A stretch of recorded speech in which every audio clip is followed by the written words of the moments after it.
Ketertarikan terhadap politik mestinya juga dibangun kepada generasi Z. Akumulasi suara generasi Z yang mencapai 56% dalam Pilkada Bali mestinya menjadi daya tawar politis bagi para pewaris Bali di masa yang akan datang.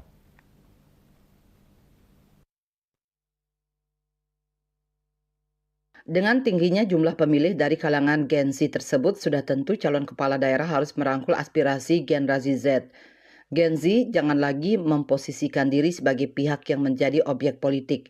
Daya tawar harus dibangun dengan membangun aliansi yang solid, sehingga kekuatan suara bisa membuat calon kepala daerah melakukan pendekatan politis yang jelas dengan Gen Z.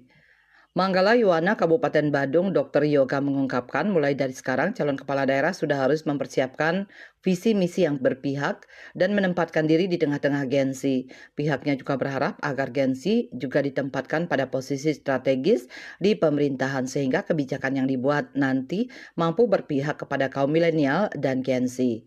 Yang kita harapkan adalah bagaimana ring satu daripada calon-calon kepala daerah ini harus diisi oleh anak-anak muda.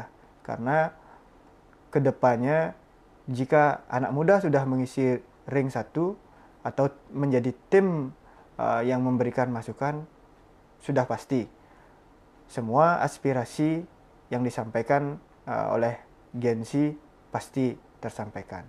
Saat aspirasi ini sudah tersampaikan, calon kepala daerah ini harus melaksanakan apa yang menjadi masukan daripada generasi muda.